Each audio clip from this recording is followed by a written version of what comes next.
question, comment le dialogue interreligieux aide la cosmologie?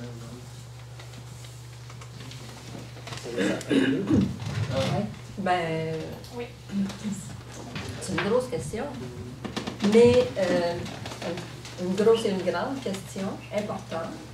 Je pense que si on est vraiment convaincu qu'on a un rôle à jouer, puis à ce moment-là, que chacun, je pense que cette rencontre-là, c'est possible.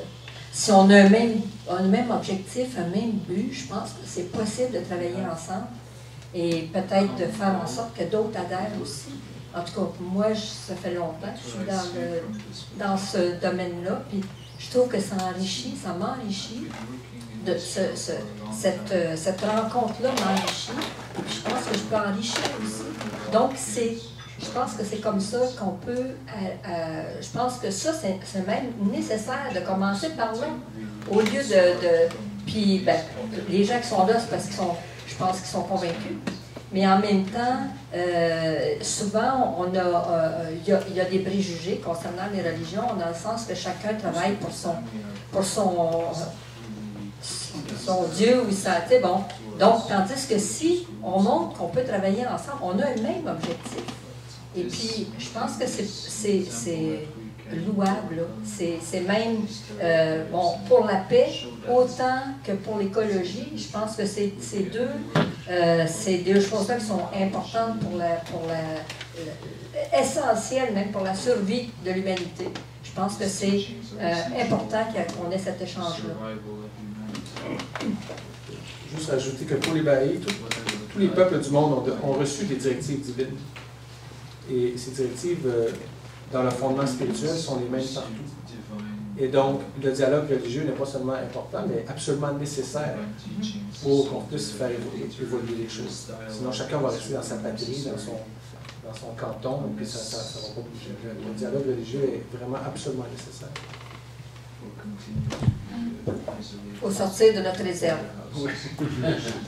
J'ai une autre question. D'abord, merci beaucoup pour la présentation. C'est intéressant d'avoir vous deux dans la même table. J'ai une question. Si tu peux partager, Sébastien, si tu connais, dans la vision Baha'i, quel est le rôle? Est-ce qu'il y a un rôle pour les Premières Nations? Est-ce que tu peux partager, même avec pour l'environnement, mais en général, est-ce que tu connais un peu?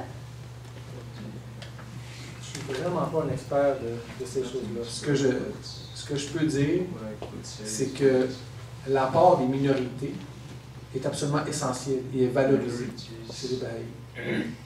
Exemple, s'il y a une élection pour justement un local, une assemblée locale, et qu'il y a une égalité entre deux personnes, une fait partie d'une minorité, une ne fait pas partie de la minorité, automatiquement on choisit la minorité. Les voix des minorités, peu importe où elles sont dans le monde, sont extrêmement importantes. Et la sagesse autochtone, même si elle n'est pas écrite, on a une tendance peut-être, l'humanité, à valoriser, enfin ceux qui dominent l'humanité, à valoriser l'écrit, mais la connaissance orale est tout aussi importante, même si elle est moins visible. Mais je ne suis pas un expert du domaine du tout.